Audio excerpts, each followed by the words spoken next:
Hello folks, welcome to the most current edition of Reflections with the Rocker.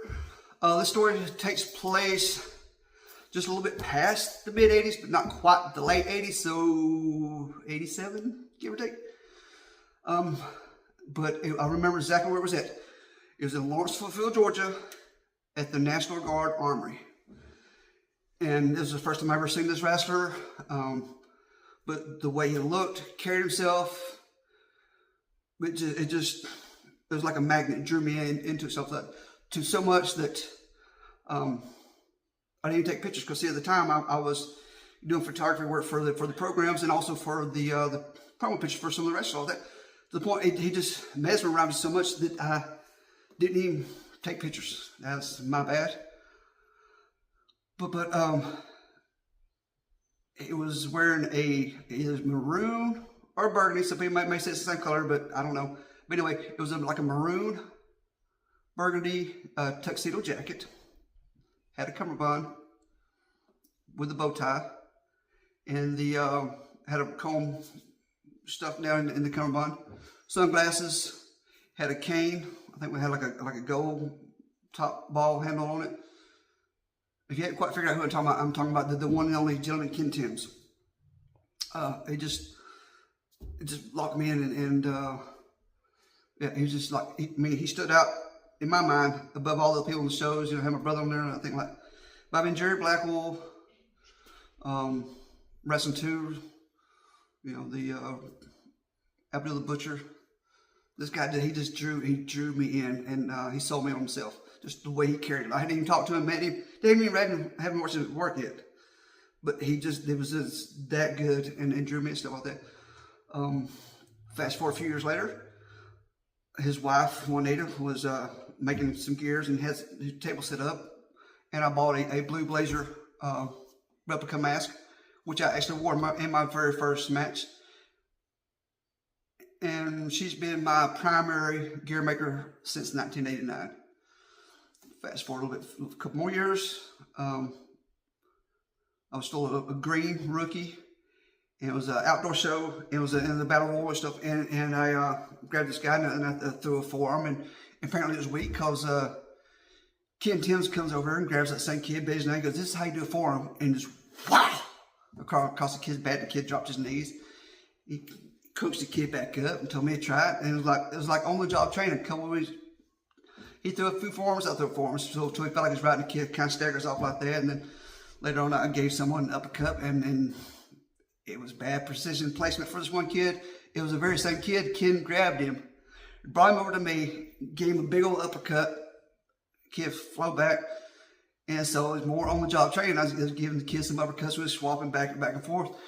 And to the point where the kid was pretty much begging somebody to throw him over the top rope. Hell, he might have even jumped over the top rope just to get eliminated, to get away from Ken and my on-the-job training. But you know, you take the lessons where you get them. And so, fast forward a couple more years, we was wrestling each other for I think it might have been NAWA. It was in like Toccoa, Georgia, and hardly nobody showed up. Bad planning. I don't know what happened. Bad advertising, not posting time. Anyway, I was wrestling Ken, and I had some kind of hold. I can't remember what it was, but he was kind of sitting down, and I'm trying to find that interaction with at least one person that was not in the crowd, apparently. And all of a sudden, I hear Ken screaming bloody murder, like I'm tearing his arm off. And I had to look. And if you know Ken, you probably know exactly what I'm about to say. But for those who don't, I had looked down at him. He was screaming pretty loud in intense pain. And looked down, and he had put a claw on his own self. Yes, on himself. And just screaming. And I couldn't help. I was trying not to break character. And I had a chuckle and might mumble a few words like that. And he laughed like that. And then we carried on the match like that. And Ken was just that way. He's going to have fun. He's going to reel people. He's going to have a good time. But he was always a professional and always super kind to me. We got several matches throughout the years, tag matches, in and out, on the same side of the ring. And then we lost Ken in 2004. the Lawlers and the Kens had always been tight, pretty much from day one. That'll be another story down the road if I get Juanita on here. But it was sometime after Ken had passed, and I was meeting Juanita at the Sports Authority in Kennesaw, Georgia. And I was like looking around, and I hear this loud voice scream, "Dad!" And I turned around. Luckily, I had semi-posted my step. It was I can't remember which one it was. Nikolai Timbs had just leaped in the air, and luckily I caught him. He was screaming, "Dad, Dad!" So from that point on, it's been like our little thing. And most of the kids have seemed to call me Dad over the years, and I'm just, I've been adopted as part of the family stuff. But it's just, and I got to wrestle with the kids, work with, in the ring with some of them.